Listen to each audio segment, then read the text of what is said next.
Log का meaning होता है लॉग टू द बेस 10, बराबर है। तो बच्चों ln का मतलब क्या होता है, log to the base e, यहाँ बेस होता है, इसको बोलते हैं बेस, और यहाँ कुछ को भी वैल्यू दे, अपने को बेस से काम, log to the base e माने ln, लॉग का मतलब क्या होता है, लॉग टू द बेस 10, लेकिन है दोनों लॉग ही है, उनके बेस में थोड़ा सा फर्क है।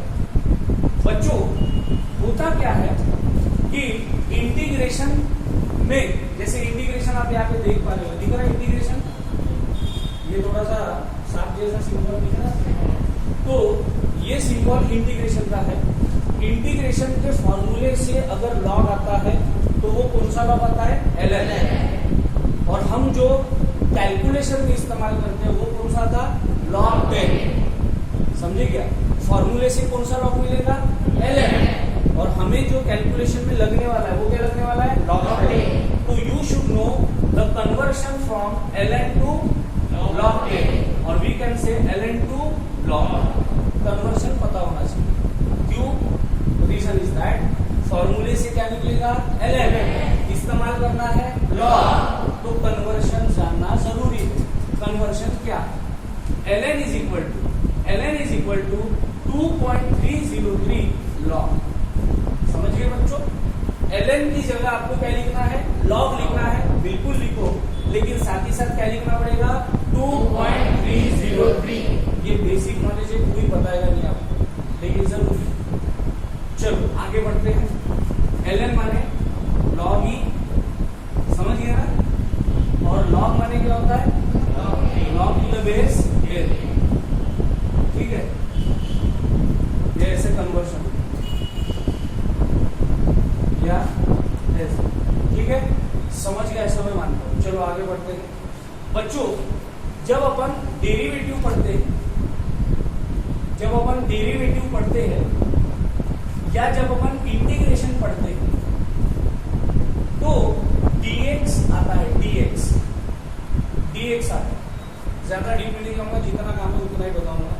dx ऐसा कुछ तो भी आता है, तो dx अगर आया तो इसके लिए ये जो x होता है ये वेरिएबल होता है, ये क्या होता है, variable, x is a variable. dx अगर आ गया और यहाँ पे k आता है, अब आपको पता है कि a से लेके कितने लेटर से टोटल z, तो अगर मैं x को क्या मान रहा हूँ, वेरिएबल, क्योंकि सामने क्या है, dx, तो टोटल 26 लेटर में से, 26 है ना, बराबर, 26 में से x गया तो कितने बचे, 25, a to z 25 बचे, तो पूरे के पूरे 25 क्या हो जाएंगे, कांस्टेंट, क्या हो जाएंगे, कांस्टेंट। dx है तो अपन x को ही वेरिएबल मान सकते हैं, बाकी 25 क्या हो जाएंगे, कांस्टेंट। तो बच्चों dx के लिए k क्या हो गया, कांस्टेंट, और x क्या हो गया, वेरिएबल। अब बच्चों d by dx का मतलब डेरिवेटिव होता है, d by dx का मतलब क्या होता है, डेरिवेटिव। मैथ्स का थोड़ा थोड़ा बता रहा हूँ, एक्चुअली मैथ्स पूरा ही आता है, लेकिन मेरे पास वो समझाने के लिए समय नहीं। d by dx is called as derivative, and ऐसा सिंबल आया और यहाँ पे अगर dx आ गया तो it is called as integration, समझ गए बच्चों। तो जितना जरूरी है मैंने बता दिया। dx अगर आता है तो x क्या हो गया, वेरिएबल, बाकी पूरे 25 लेटर क्या हो गए, कांस्टेंट। चलो और एक सवाल आपसे, dy अगर आया तो y क्या हो गया, बाकी पूरे क्या बात। उसके बाद d by dx दिखता है तो दैट इज डेरिवेटिव, और integration it is called as integration, dx दिखता है तो क्या हो जाएगा, इंटीग्रेशन, ये symbol and dx is called as integration. बच्चों दो ही फॉर्मूले का काम पड़ेगा अपने को, एक 1/x dx, बराबर है, इसको बोलते हैं इंटीग्रेशन ऑफ 1/x। पढ़ते कैसे, इंटीग्रेशन ऑफ 1/x। तो इंटीग्रेशन ऑफ 1/x का फॉर्मूला है ln x। क्या है, ln x। Who is ln, log e। Who is ln, log e। तो ln x होगा। उसके बाद अगर इंटीग्रेशन के अंदर सिर्फ dx होता है, क्या होता है, सिर्फ dx, तो dx के साथ कुछ है क्या, नहीं है, कुछ कुछ नहीं है वहां पे 1 होता, कुछ नहीं है माने क्या होता है 1, तो 1 का इंटीग्रेशन होगा x, क्या होगा x। एक सवाल आपसे है, अगर मैं यहाँ पे dy लेता, अगर मैं यहाँ पे क्या लेता dy, तो 1/y का इंटीग्रेशन क्या होता ln y। अगर मैं यहाँ पे dy लेता तो इसका इंटीग्रेशन क्या होता y। क्या बात है। चलो इसी के साथ मुझे आप एक बात बताओ, अगर यहाँ पे dA है, क्या है dA, कुछ भी हो सकता है, dx की जगह dA लिया, तो यहाँ पे क्या होना चाहिए 1/a। समझा ना, dA है तो 1/a, वही है ना वेरिएबल। तो बच्चों इसका इंटीग्रेशन कौन बताएगा, क्या आएगा ln a, very good ln a। अगर इंटीग्रेशन के अंदर dt है तो इसका इंटीग्रेशन क्या आएगा, यहाँ पे dx है तो x आया, तो dt है तो dt आएगा, क्या आएगा dt। समझ गया ना आपको बच्चों, पक्का। 1/a है तो ln a और dt है तो t आएगा। और एक बात बताओ, अगर इंटीग्रेशन k dt, क्या है k dt, क्या है k dt, अब अंदर कौन है dt, तो dt क्या बोलेगा, मुझे यहाँ पे पूरा का पूरा t ही चाहिए, और हमने उसे क्या दे दिया k। तो 26 में से सिर्फ t कौन हो गया वेरिएबल, तो k कौन हो गया कांस्टेंट। इंटीग्रेशन के बाहर भेज दिया जाता है, तो ये होगा k इंटीग्रेशन dt। जितने बोर्ड पे लिखे हैं पूरे फॉर्मूले इस्तेमाल होने वाले, बराबर है, इसीलिए मैंने सब बता दिया। लेट्स रिपीट, dx अगर है तो x वेरिएबल, 25 कांस्टेंट, जैसे k कौन हो गया constant, d by dx is the symbolical representation of derivative, symbol dx is the symbolical representation of integration। dx है और 1/x आया तो क्या होता है ln x, तो dA है तो 1/a है तो क्या होगा ln x। d सिर्फ dx है तो x आएगा, तो सिर्फ dt है तो t आएगा, k dt है तो k कौन हो गया कांस्टेंट, इंटीग्रेशन के का आएगा क्या आप लिख लो, ऊपर में जगह होगी या पेयर में भी लिख सकते हो, जहां आप कंटिन्यू लिख रहे हो वहीं पे लिखो, सब काम की चीजें हैं। ये एक ही चैप्टर में नहीं है, हर चैप्टर में ऐसे पढ़ते जाते हैं कन्वर्शन।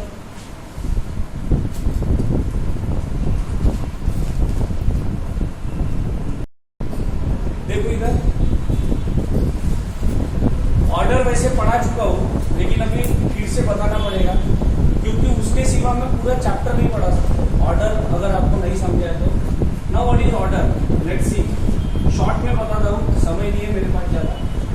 बच्चों अगर रेट लॉ पता है कैसे लिखते हैं, कितने लोगों को रेट लॉ लिखना है, रेट लॉ लिखना है आपको, पक्का। चलो हाथ नीचे करो, देख ही लेते हैं अपन अभी। मान के चलो a plus b induce product, let us see reaction. एक रिएक्शन मेरे पास ऐसी अवेलेबल है, मैं इसे रेट लॉ लिखना चाहता हूं, I want to write the rate law. So the rate law can be written as, the rate law can be written as, the rate law can be written as rate proportional to, या rate is equal to, सीधा सीधा क्या था k, rate is equal to k। ये universal एक 3 चीजें आपको हमेशा लिखना है। उसके बाद आपको फोकस किसके ऊपर करना है, रिएक्टेंट के ऊपर। पहला रिएक्टेंट कौन है A, तो यहाँ पे आएगा कॉन्सेंट्रेशन ऑफ A। दूसरा रिएक्टेंट कौन है B, क्या आएगा concentration of B। Rate law experiment से आता है, तो ये हमेशा ऐसे आएगा, आप नहीं बना सकते, ये एग्जांपल में दिया रहता बच्चों। उसके बाद आपको इस कॉन्सेंट्रेशन का पावर देखना है, कितना है इसका पावर, कुछ नहीं है ना वे, कुछ नहीं है तो 0 होना चाहिए, वेरी गुड। कुछ नहीं है तो कितना होगा 1, तो यहाँ पे आएगा 1 और यहाँ पे भी आएगा 1। तो बच्चों अभी आपको क्या देखना है कि इससे ऑर्डर कैसे लिखते हैं, तो आप ऐसा लिख सकते हो, the order of reaction, the order of reaction with respect to A. अगर ए के हिसाब से देखा जाए तो रिएक्शन का ऑर्डर क्या है, तो ए का पावर देखो, वेरी गुड। उसके बाद the order of reaction with respect to क्या आएगा, बी का पावर देखोगा। लेकिन अपने को ए बी वाला एटम नहीं होना, अपने को ओवरऑल ऑर्डर होना। क्या होना, ओवरऑल ऑर्डर। उसके लिए आपको क्या करना पड़ेगा, ए का ऑर्डर 1, बी का ऑर्डर 1, दोनों को ऐड करो तो क्या होगा 1 + 1 2। Very good, 2। तो रिएक्शन का ऑर्डर क्या है, 2। तो आप यहाँ पे बोलेंगे this reaction is a second order reaction. This reaction is a second order reaction. Okay, very good. उसके बाद मुझे एक बात बताओ, अगर एक induce product then tell me इसका रेट लॉ क्या होगा। रेट इज इक्वल टू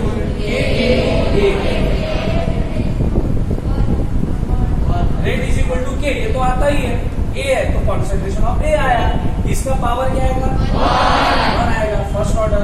तो रिएक्शन का ऑर्डर क्या हो गया, 1। क्योंकि इसका पावर 1 है ना, तो इट इज कौन सी reaction, first order reaction. It is first order reaction. Very good. उसके बाद मुझे एक बात बताओ, ऑर्डर निकलने के बाद इसका आप वो वाला मैंने आपको स्टार्टिंग के 1-2 दिनों में बताया था कि इसका ये कैसे निकालते हैं, क्या बोलते हैं, रेट ऑफ डिसअपियरेंस ऑफ ए। याद है, पढ़ाया था 1-2 दिन आप आए थे, 2-3 दिन कुछ तो भी, तो मैंने आपको पढ़ाया था रेट ऑफ डिसअपियरेंस ऑफ ए। भूल गए क्या, मैंने आपको सिखाया था कि रिएक्टेंट डिसअपियर होता है और प्रोडक्ट क्या होता है, अपीयर। रिएक्टेंट कंज्यूम होता है और प्रोडक्ट क्या होता है। तो वो वाला रेट बताओ क्या था, पता था मैं। अगर आपको नहीं भी आता है तो रिएक्टेंट को देखो, कौन है, ए। तो यहाँ पे आएगा डीए बाय dt। और सामने क्या था, why, because it is consumed reactant. बराबर है।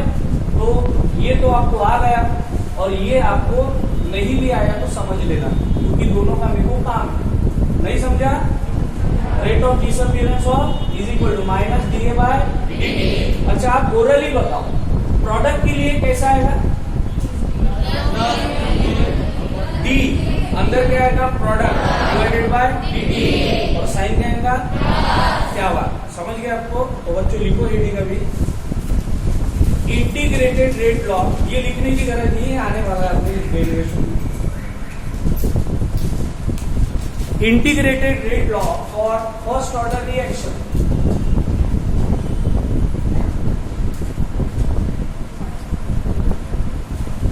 Integrated rate law for first order reaction, very much important is this.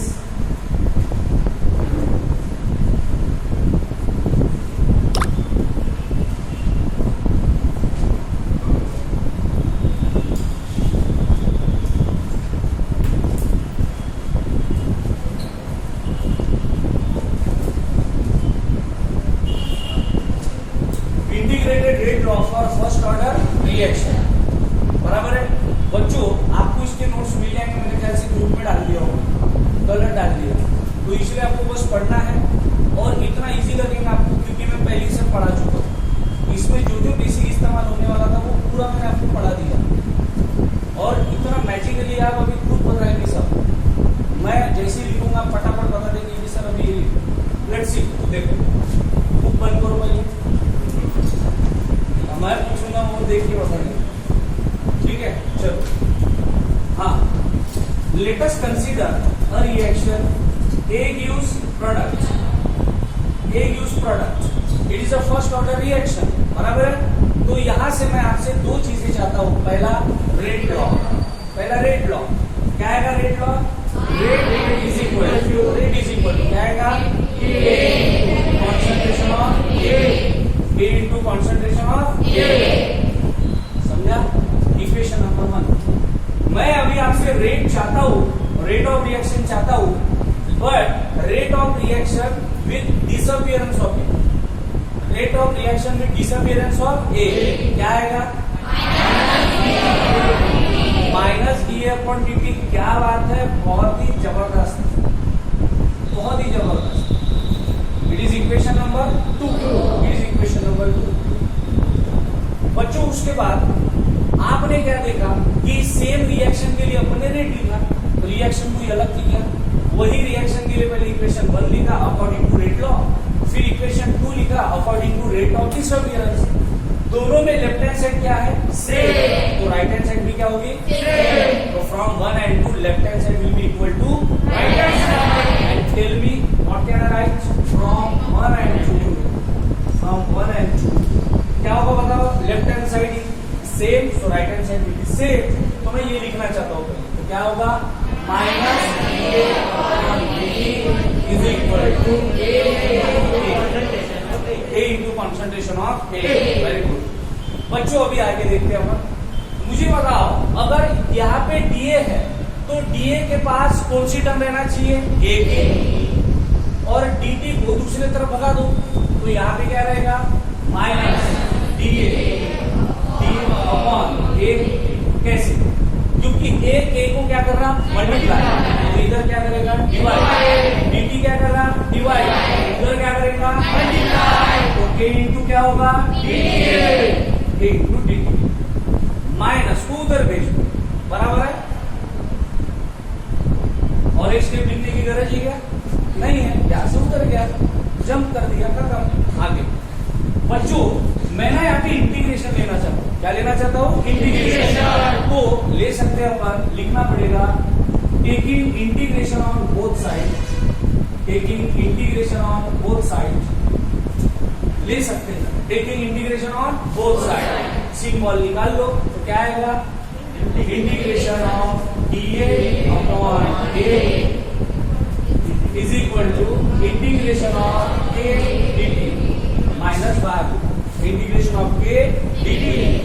बच्चों, उसके बाद अगर इंटीग्रेशन केवल ऐसा ही सिंबल आपको दिखता है तो इसका मतलब होता है इनडेफिनाइट इंटीग्रेशन। देखो, मैं मैथ्स की बहुत सारी चीजें आपको बता देता हुआ, बेसिक नॉलेज। अगर आपको ऐसा सिर्फ ऐसा सिंबल दिखता है तो इसको क्या बोलते हैं? Indefinite integration. लेकिन अगर यहाँ पे लोअर लिमिट होती है और अपर लिमिट होती है, इसको बोलते हैं लोअर लिमिट, इसको बोलते हैं अपर लिमिट। लिमिट चैप्टर हुआ है क्या मैथ्स? नहीं। अगर लोअर लिमिट लिखी जाती है और अपर लिमिट लिखी जाती है तो इसको बोलते हैं डेफिनाइट इंटीग्रेशन। क्या बोलते हैं? Definite integration. अगर ये दोनों चीजें नहीं है तो इनडेफिनाइट, और अगर है तो डेफिनाइट, बराबर है। उसके बाद यहाँ पे भी अगर कुछ नहीं है तो इनडेफिनाइट, अगर है तो डेफिनाइट। बच्चों, मैं इसको डेफिनाइट बनाना चाहता हूँ। क्या बनाना चाहता हूँ? डेफिनाइट बना सकते हैं, बहुत आसान है। देखो, उसके लिए अपने को क्या करना पड़ेगा? व्हेन टाइम 0, टाइम की वैल्यू क्या रहेगी? 0। जब समय 0 रहेगा तो concentration will be A0। Concentration क्या रहेगा? A0। पता है ना, जब रिएक्शन चालू होती है तो A का कॉन्सेंट्रेशन क्या रहेगा? A0। नहीं समझा? वो भी कैसे बताऊं जब समय क्या है? 0, मैंने रिएक्शन चालू होने वाली तो समय की वैल्यू क्या रहेगी? 0। तो A का कॉन्सेंट्रेशन मानी उसकी जो भी अमाउंट आपने लिया है लीटर में, बराबर है, वो क्या रहेगा? A0।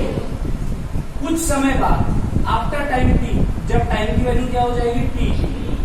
जब टाइम की value 0, when time T is equal to 0, then concentration will be A0। जब टाइम की वैल्यू क्या है? T। आफ्टर टाइम T माने any time, 1 minute, 2 minute, 4 minute, 40 second, 40 minute, बराबर है। तो कॉन्सेंट्रेशन क्या होगा? 80।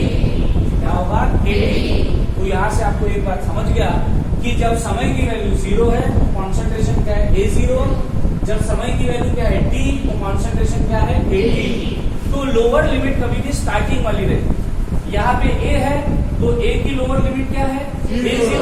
A0। और आफ्टर टाइम T समय कॉन्सेंट्रेशन की वैल्यू क्या है? 80। यहाँ पे dt है तो केवल T की वैल्यू आएगी, तो समय क्या आएगा? 0। और कुछ समय बाद T। नहीं समझाए ना? अब तकलीफ क्यों जा रही मेरे को? क्योंकि आपका इंटीग्रेशन नहीं हुआ, इसलिए मेरे को वो भी बताना पड़ रहा और ये चैप्टर का भी सब कुछ बताना पड़ रहा, बराबर है। थोड़ी सी तकलीफ जाएगी लेकिन समझेगा। ये समझा ना? जब समय की वैल्यू क्या है? 0। dt है करके टाइम का इधर लिखा, da है करके A का इधर लिखा, तो कॉन्सेंट्रेशन क्या रहेगा? A0। After time T concentration will be 80। Okay बच्चों, अभी क्या करो आप इस ए को थोड़ा सा इधर सरकाओ, तो ये होगा 1/a और यहाँ पे क्या रहेगा डी। कर सकते हैं ऐसा? कर सकते। रिवर्स में सोचो, डी इंटू 1 डी और ये नीचे रहेगा। उसके बाद माइनस, बच्चों dt अगर अंदर है तो k कौन हो गया? थोड़ी देर पहले बताया कौन हो गया? काय का 0 t और यहाँ पे क्या है dt। ओके बच्चों, उसके बाद 1/x का इंटीग्रेशन ln x होता है। थोड़ी देर पहले लिखा 1/x का क्या होता है? ln x। तो 1/a का क्या होगा? ln a।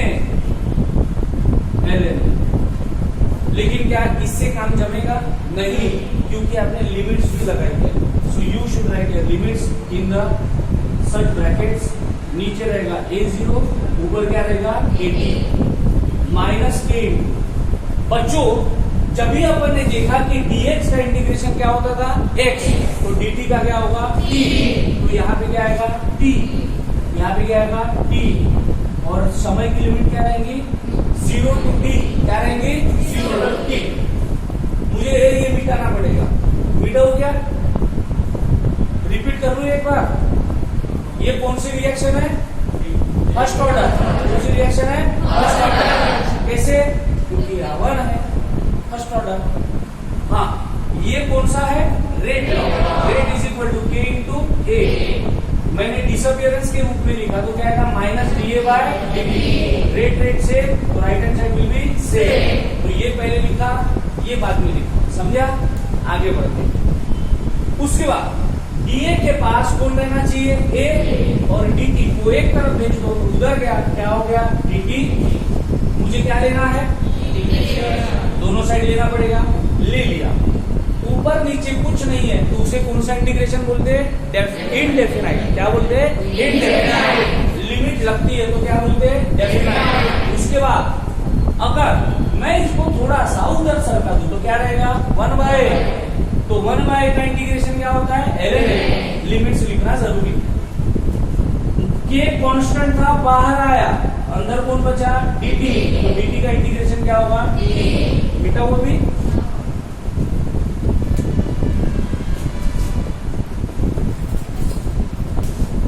उसके बाद फिर से लिखता हुआ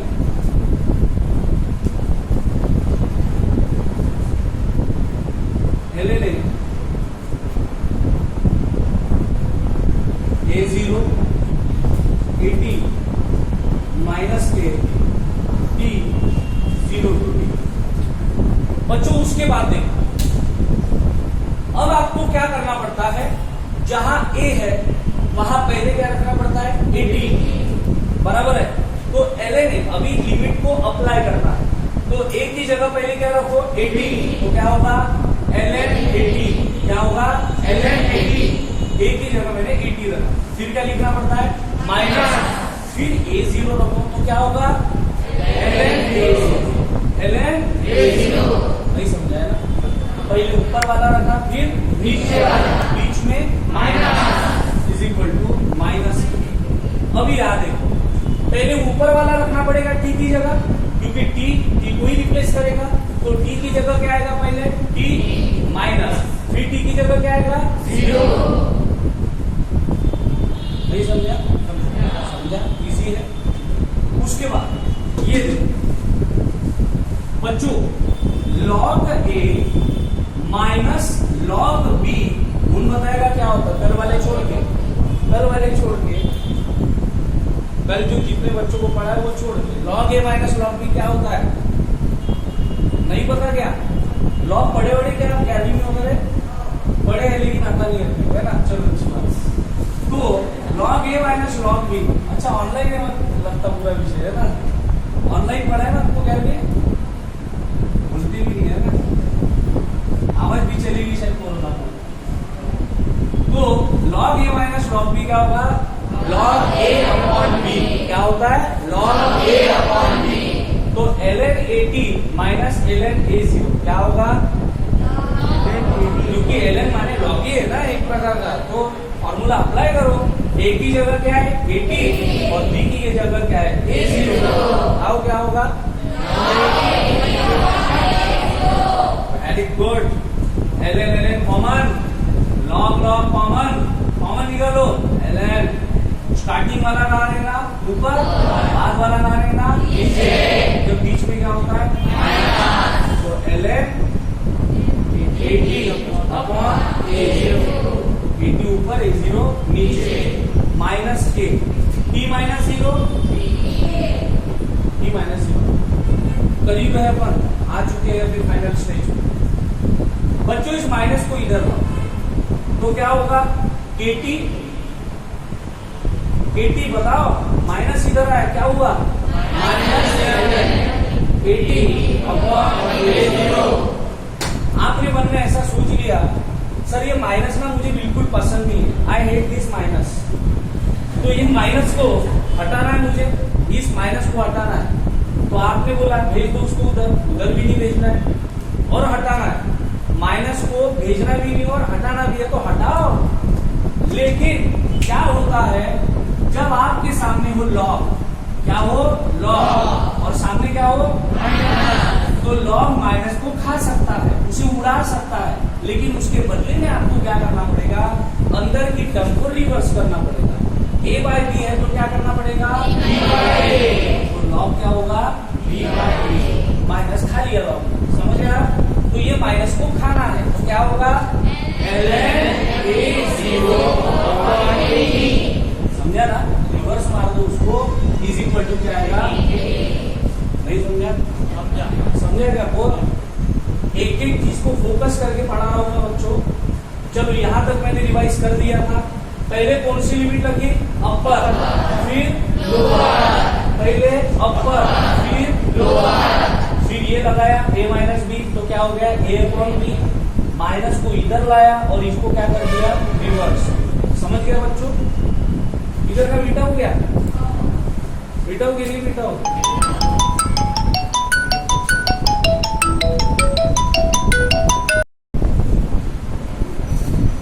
देखो बच्चों अभी बस दो स्टेप बची है, इसको अल्टी पल्टी कर दो। अल्टी पल्टी माने left hand side right hand side में, left hand side right hand side में, right hand side left hand side. चलो क्या होगा kt is equal to ln a0 by okay. मुझे ln नहीं होना, मुझे ln नहीं होना, मुझे log 10 होना, हटाना है उसको मुझे, तो क्या करना पड़ेगा बताओ, ln को हटाओ log को लाओ, लेकिन साथ में क्या लिखना पड़ेगा समझा ना, थोड़ी देर पहले बताया। बाकी कुछ बदलेगा नहीं, अंदर क्या रहेगा a0, नीचे क्या रहेगा 80 और इधर क्या रहेगा 80। मुझे k की वैल्यू निकालना है, कि इसको क्या कर रहा मल्टीप्लाई, उधर जाके क्या करेगा क्या होगा k इज इक्वल टू समझा, मल्टीप्लाई कर रहा था, डिवाइड किया, बाकी जैसा का वैसा, तो log a0 upon 80, this is the integrated rate law of the first order reaction. बराबर है सर, हमने इंटीग्रेटेड रेट लॉ क्यों पढ़े सर, हमारे पास तो डिफरेंशियल रेट लॉ था। कौन सा था differential rate law, rate is equal to k into a, ये तो था सर, इसे आपने डिफरेंशियल रेट लॉ करके पढ़ाया था, लिखवा के भी दिया है। फिर आपने इंटीग्रेटेड रेट लॉ क्यों पढ़ा है, बराबर है। जब डिफरेंशियल रेट लॉ हमारे पास है तो ये इंटीग्रेटेड रेट लॉ क्यों पढ़ा है सर आप बताओ, जवाब सुनाओगे बच्चों, ये जानना जरूरी है। अगर मैंने आपको पूछा बेटा with the help of differential rate law, इसको डिफरेंशियल बोलते हैं और इसको क्या बोलते हैं इंटीग्रेटेड, क्योंकि इंटीग्रेशन लेके आया है।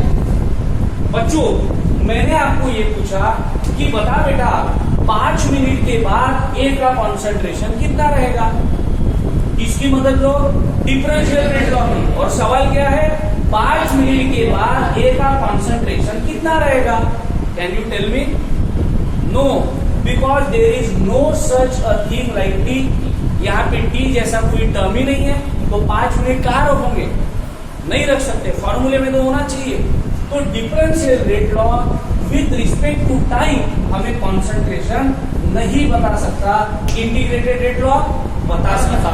कैसे, सीधा बोलेंगे आप आफ्टर टाइम टी 5 मिनट रहेगा सर, तो टी की जगह क्या रखो 5 मिनट, और आफ्टर टाइम टी 80 आप निकाल सकते हो, 80 आप निकाल सकते हो।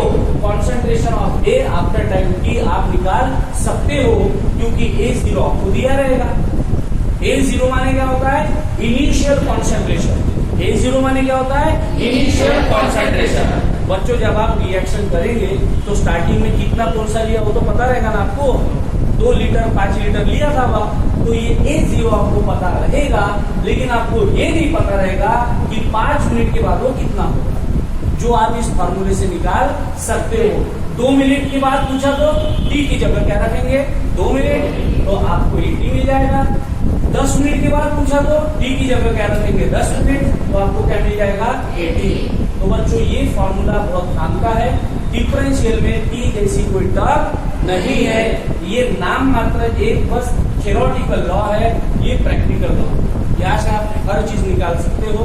तो ये था दोनों के बीच का डिफरेंस, क्योंकि बच्चे सर पूछते हैं कि सर अपन क्यों पढ़ रहे हैं, व्हाट इज द नीड, क्या गरज है। तो ये था आपका इंटीग्रेटेड रेट लॉ, आप मन ही मन में रिवाइज करो, मैं आपको पूछता हूँ, ठीक है।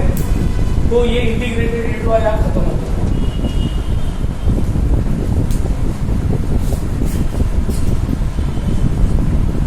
बॉस